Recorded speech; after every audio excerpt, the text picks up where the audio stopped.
Hello दोस्तों, आप सब कैसे हैं। हमने पार्ट 1 में नल और दमयंती की अनोखी कहानी सुनी। हमने सुना कि कैसे स्वयंवर में दमयंती नल को अपना पति स्वीकार करती हैं। आगे की कहानी आइए सुनते हैं। नल कामदेव की तरह सुंदर थे, बहुत ही गुणवान पराक्रमी थे। वह अपने यहाँ आने वाले हर अतिथियों का बहुत अच्छे से आदर सत्कार करते थे, परंतु उनके अंदर एक बुराई थी। वह जुआ खेलने के अवगुण से वह अपने भाइयों के साथ हार जाते हैं और उन्हें अपने राजपाट से वंचित होना पड़ता है। उनके भाई उनको राजपाट से निकाल देते हैं। इस प्रकार उनको दमयंती को लेकर वन जाना पड़ता है, परंतु वह बहुत चिंतित होते हैं कि जो राजकुमारी हमेशा महलों में रही हैं, वह मेरे साथ दर दर कैसे भटकेंगी। अब तो मेरे पास कुछ भी नहीं है, मैं कैसे वन में लेके रहूँगा राजकुमारी दमयंती को। इस प्रकार वह राजकुमारी को बहुत समझाते हैं और कहते हैं कि तुम अपने पिता के यहाँ लौट जाओ, पर राजकुमारी दमयंती उनकी एक न सुनती हैं। वह कहती हैं कि मैं आपके साथ ही रहूँगी। वह कहती हैं मैं आपको इस हालत में छोड़कर नहीं जा सकती। हम जैसे हो सकेगा वैसे रहेंगे, पर हम साथ रहेंगे। ऐसे दिन बीतने लगे। एक दिन राजा नल ने सोने के पंख वाले कुछ पक्षी देखे।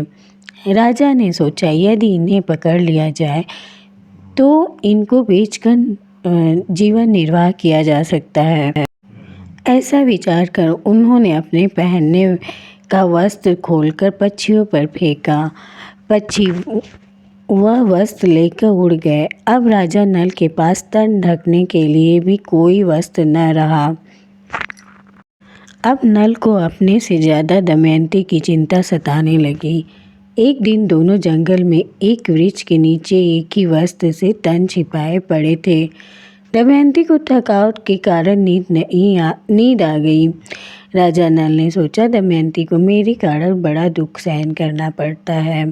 यदि मैं इसे इसी अवस्था में यहीं छोड़कर चला जाऊं तो यह किसी तरह अपने पिता के घर चली जाएगी।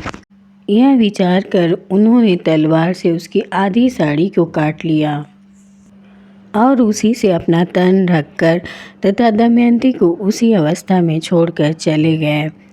जब दमयंती की नींद टूटी तो बेचारी अपने को अकेला पाकर वह करुण विलाप करने लगी।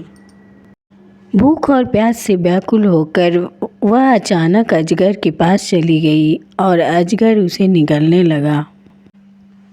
दमयंती की चीख सुनकर वहाँ एक व्याध आ गया और वह अजगर का ग्रास होने से दमयंती को बचा लिया, किंतु व्याध का स्वभाव दुष्ट था। उसने दमयंती के सौंदर्य पर मुग्ध होकर उसे अपना काम पिपासा बनाना चाहा। यह देख दमयंती को बहुत ही क्रोध आया और वह व्याध को बहुत समझाने लगी और नल के विषय में बताई, परंतु व्याध मानने को तैयार नहीं था। तब दमयंती को क्रोध बढ़ता गया और उसने श्राप दे दिया। फिर क्या था, दमयंती ने कहा यदि मैंने निषद्ध नरेश राजा नल को छोड़कर और किसी पुरुष का मन से भी चिंतन नहीं किया हो तो यह पापी क्षुद्र व्याध मरकर जमीन पर गिर जाए। यह कहते ही व्याध के प्राण पखेरु उड़ गए। वह जले हुए ठोर की तरह पृथ्वी पर गिर पड़ा। व्याध के मर जाने पर दमयंती राजा नल को ढूंढती हुई एक निर्जन और भयानक वन में जा पहुंची। बहुत से पर्वत, नदी, नद, जंगल, हिंसक पशु, पक्षी, पिशाच आदि को देखती हुई वह विरह के उन्माद में उनसे राजा नल का पता पूछती हुई वह उत्तर की ओर बढ़ने लगी। इस तरह दमयंती को भटकते हुए 3 दिन 3 रात बीत गई। तीसरे दिन दमयंती ने देखा सामने ही एक बड़ा सुंदर तपोवन है। उस आश्रम में वशिष्ठ, भृगु और अत्रि के समान संयमी और पवित्र तपस्वी ऋषि निवास कर रहे हैं। वे वृक्षों की छाल अथवा मृगछाला धारण किए हुए थे। दमयंती को कुछ धैर्य मिला। उसने आश्रम में जाकर बड़ी नम्रता के साथ तपस्वी ऋषियों को प्रणाम किया और हाथ जोड़कर खड़ी हो गई। ऋषियों ने स्वागत है कहकर दमयंती का सत्कार किया और बोले, बैठ जाओ, बताइए हम आपकी किस प्रकार सहायता कर सकते हैं। दमयंती ने पूछा, आपकी तपस्या, अग्नि, धर्म, पशु पक्षी सकुशल है ना? आपके धर्माचरण में कोई विघ्न तो नहीं पड़ा? ऋषियों ने कहा, कल्याणी, हम तो सब प्रकार से सकुशल हैं। तुम कौन हो? किस उद्देश्य से यहाँ आई हो? हमें बड़ा आश्चर्य हो रहा है। क्या तुम वन पर्वत नदी की अधिष्ठात्री देवी हो? दमयंती ने कहा, नहीं, मैं एक सामान्य स्त्री हूँ। मैं निषद देश के राजा नल की पत्नी हूँ। उधर राजा नल भटकते हुए जंगल में जा रहे थे। उन्होंने देखा कि एक जगह जंगल में बहुत आग लगी हुई थी। उस आग में एक नाग फंसा हुआ था। उन्हें उस नाग पे दया आ गई और उन्होंने उस नाग की रक्षा की। इस प्रकार उस नाग की जान बच गई और वह नाग बोला कि राजा नल, मुझे 10 कदम आगे लेकर चलिए। इस प्रकार जैसे ही 10 कदम पूरे हुए, उस नाग ने राजा को डस लिया। यह देखकर राजा बोले कि मैं अब मर जाऊंगा जंगल में ही, किसी से मिल भी नहीं पाऊंगा। तभी वह नाग बोले कि मैं सर्पराज हूँ, मैं तुम्हारी परीक्षा ले रहा था। अब तुम्हें बहुत सारी शक्तियाँ मिल गई हैं। तुम्हें अपना रूप बदलने की भी शक्ति मिल गई है। तुम अब काले रंग के हो गए हो, परंतु क्योंकि तुम इस गोरे रंग में और सुंदर काया में रहोगे तो तुम्हें कोई काम नहीं देगा। इसलिए तुम्हें रूप बदलने की शक्ति मैंने दे दी है। जब तुम रूप बदलना चाहोगे तो तुम मुझे याद करना। और यह कहकर वह सर्पराज वहाँ से चले गए और राजा अब नौकरी की तलाश में भटकने लगे। भटकते हुए वह अयोध्या पहुँच गए। वहाँ के राजा ऋतुपर्ण थे। राजा नल ने वहाँ राजा से कहा कि मुझे काम पर रख लीजिए। ऋतुपर्ण ने नाम पूछा और पूछा, तुम क्या काम जानते हो? राजा नल ने कहा, मैं बाहुक हूँ, मैं घोड़ों की अच्छी तरह से देखभाल कर सकता हूँ।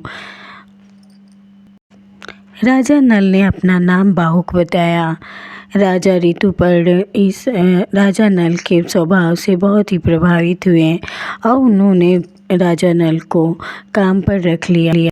इस तरह समय बीतने लगा। एक दिन अचानक बाहुक को पता चला कि विदर्भ देश की राजकुमारी का फिर से स्वयंवर हो रहा है। इस खबर को सुनकर राजा बेचैन हो उठे और उसे विश्वास नहीं हो रहा था। तभी राजा नल सोचते हैं कि ऐसा कैसे हो सकता है, रानी दमयंती दूसरा विवाह कैसे कर सकती हैं। नल ये सोच ही रहे थे, तभी एक नौकर आकर राजा नल से कहता है कि आपको आपके महाराज बुला रहे हैं। राजा नल महाराज जी के पास जाते हैं और कहते हैं कि क्या बात है। तब महाराज कहते हैं कि महाराज ने कहा कि विदर्भ देश की राजकुमारी का स्वयंवर है कल, परंतु मुझे निमंत्रण पत्र आज मिला है। इतनी दूर हम कैसे समय पे पहुँचेंगे। तभी राजा नल मन ही मन खुश हो जाते हैं और वह महाराज को आश्वासन देते हैं। कहते हैं कि मैं आपको समय से पूर्व लेके चलूँगा, आप जरा भी चिंता मत करिए।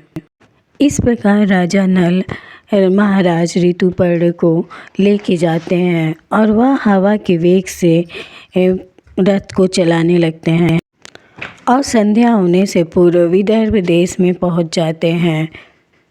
विदर्भ देश के अतिथिशाला में दोनों लोग पहुंच जाते हैं और तभी वहाँ राजा नल देखते हैं कि दमयंती बहुत ही अच्छे से निरीक्षण कर रही हैं मेहमानों का और सभी व्यवस्था देख रही हैं।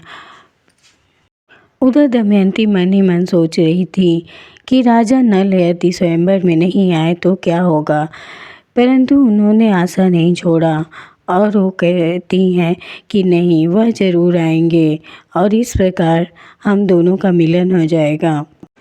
इस प्रकार दमयंती सोचती हैं कि राजा नल अवश्य आएंगे। राजा नल को जब मेरी स्वयंवर का पता लगेगा तो वो अवश्य आएंगे। आज की रात आखिरी रात थी। गणना के अनुसार सभी राजा और राजकुमार स्वयंवर में पहुंच चुके थे। दमयंती के अनुसार अब कोई भी आने वाला नहीं था। दमयंती ने रात में अपनी दासी केसकी के साथ अपने दोनों बच्चों को भेजा और कहा कि तुम हर राजा के सामने जाकर उन्हें हमारी कहानी सुनाना। क्या पता नल भेष बदल कर आए हों। केसकी सभी राजाओं के सामने जाकर कहानी सुनाकर आगे बढ़ जाती। केसकी कहानी सुना रही थी। केसकी कहानी सुनाते सुनाते राजा बाहुक के पास पहुंच गई और वह बाहुक के सामने बड़ी करुणा भरी कहानी दमयंती की सुनाने लगी। सुनते सुनते राजा नल के अर्थात बाहुक के आंखों में आंसू आ गए। बाहुक अपने बच्चों को पहचान गए और वह अपने बच्चों को गले से लगा लेते हैं। तभी दोनों बच्चे कहते हैं कि मुझे बहुत तेज भूख लगी है। तब बाहुक कहते हैं ठीक है, मैं भी तुम लोगों के लिए बहुत ही स्वादिष्ट भोजन बनाता हूँ।